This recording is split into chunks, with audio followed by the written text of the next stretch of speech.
Step one, wake up early, gonna rise with the sun. Step two, get some good, some food in you. Step three, think real hard about what you wanna be. Step four, fuck everybody, just do your thing. Wake up, today's gonna be a good day. Wake up, today's gonna be a good day. Wake up, today's gonna be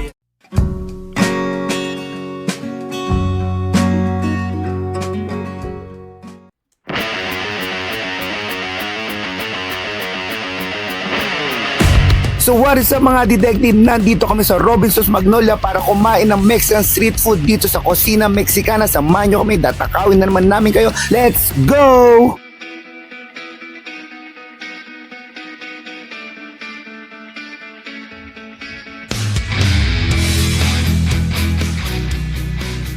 As usual dito sa channel na to, you can pause it here so you can check out their menu. montage.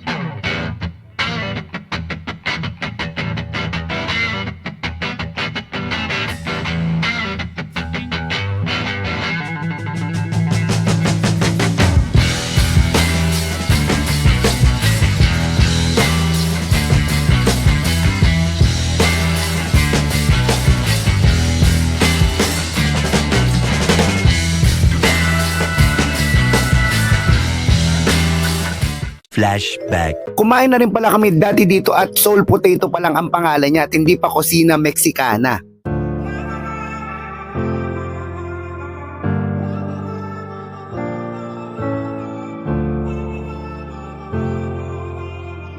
Tapos may chimichurri siya.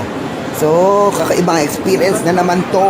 Ano, na satisfied naman yung ano mo. Kasi walang Seafood Island, no? Lambot.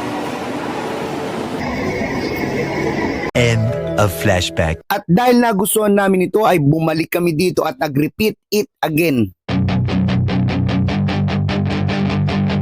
Muna, appetizer, fries.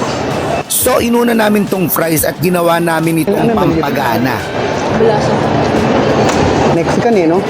Hindi siya Tex-Mex na Tex-Mex. Sour cream? No?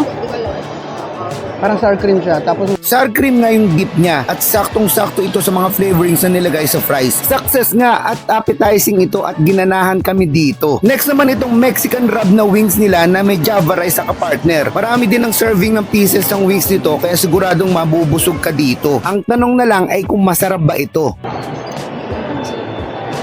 oo nga. Masarap pero ordinary pero masarap. Pwede na. Yes, pwede na to at pasado to sa standards namin. Pero hindi siya yung magi-stand out. Chicken fajitas nga pala yung quesadilla na in-order namin. Syempre, meron itong chicken fajitas, mozzarella, cheddar, cheese sauce at bell peppers.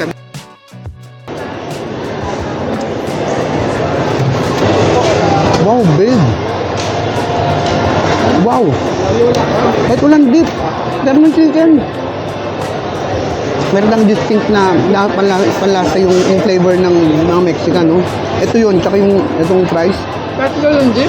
Wala pang dip. Tatlo nga pala yung dip na kasama nito at itong unang-una is yung ranchero sauce na tomato based. Ano natin? Ano ba to? Hindi ko alam eh. Mukhang spicy eh. Dark. Hindi ko ma-describe. Pero nagandang sa lasa. Yung dagdagan yung layer nung nasa niya.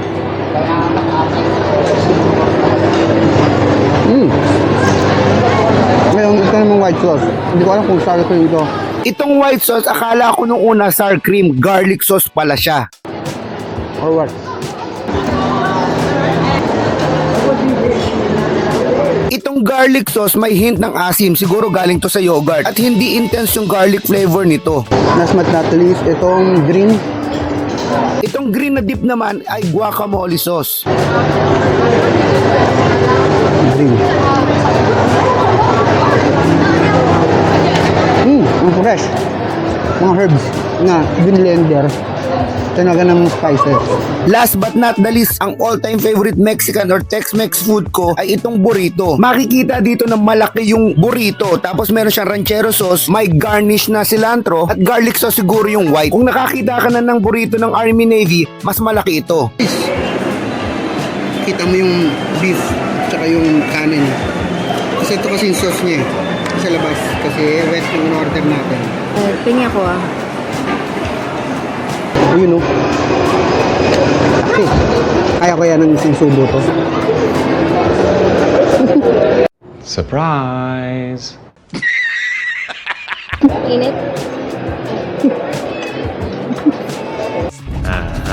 Ang sarap. Pero kung sanay ka ng mga Tex-Mex na burrito, baka manibago ka dito. Kasi pressure siya eh. Hindi yung intense yung lasa niya. Parang nakating kang Taco Bell, cilantro, mga ganun. Ito kasi pure Mexican. So, okay to. Tsaka natin lagyan ng lemon.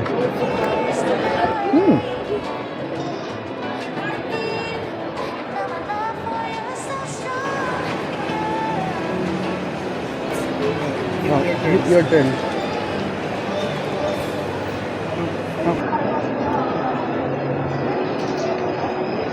Diba? Sarap.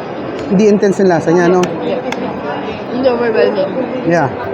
Kasi karamihan mga Pinoy ang natitikman dito sa Pinas is Tex-Mex. So may halo na siyang American lasa. Mas malap nung nagan ng lemon. Sobrang laki ng tinaas. Ang sarap, promise. Sobrang sarap nito, promise.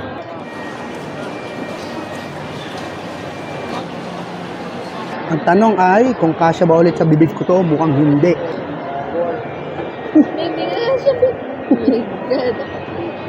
Ang galing! Ang galing!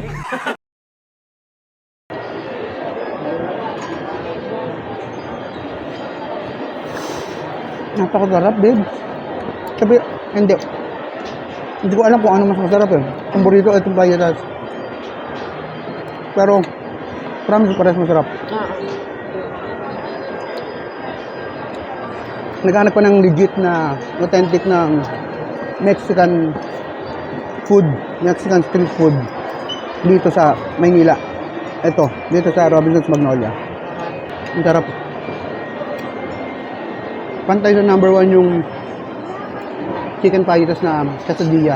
Saka itong wet burrito. Wet na beef burrito. So lahat naman na yata nasabi ko na. So that's it for this food trip. See you later. Kita kits. See you on the next one. Bye-bye you.